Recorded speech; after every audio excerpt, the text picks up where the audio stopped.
Ер нь бусад бүлгүүдийн хуралдаан ер ямар хөө шатанд явагдаж байгаа шүү байна. Бүлэг хуралдааны дараа шийдвэр асуудалтай тийм ээ тайлбар өгөх гэсэн мэдээлэл байна уу?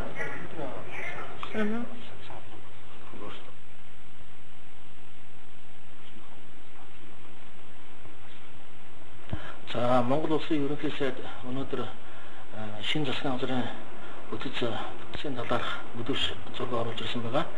Тэгэхээр ер нь ямар ч төрийн үед аль ч нам Монгол Улсын хуралд олон холоод шинэ засгийн газраа байгуулахад бол ерөнхийдөө бас их анхаарсан юм засгийн газар байгуулдаг. За тэгээд орчин цагт олон нийт ямар хүлээлттэй байна вэ гэвэл төрийн одоо албан хаагчдын тоог цөөрүүлэхтэй. Төрийн албан хаагчдын энэ албан томилгооны давхардлыг арилгах, төрийн албан өөрөө цомхон байх шаардлагатай гэдэг зүйлийг дээр дооргүй төрийн бус байгууллагууд ер нь бүгдээрээ ярьдаг. Энэ үднээс энэ асуудлыг оруулж ирж байна гэж би хувьдаа харж байгаа. За 17 яам байгаа. За эдгээрийг бол давхардлыг нь бол арилгах ёстой. За жишээлбэл зам тээвэр барилга хот байгуулалтын яам энэ хоёр яавч аль ч талаас нь бодсон нэг одоо яам байх нь зүв зүйтэй гэдэг ийм асуудал байна л да. Тэгэхээр 3 нийт 6 яамыг цомгохож оруулж ирж байна, нийлүүлж байна. Энэ зүв зүйтэй алхмаа гэдгийг хэлмээр байгаа.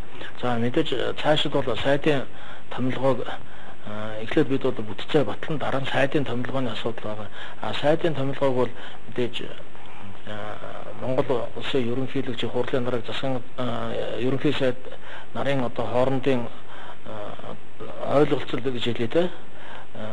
Энэ төвшөнд яригдсан зүйл юу вэ гэвэл нэгдүгээр ерөнхийлөгч давхар дээдлийн асуудал яригдчих байлаа.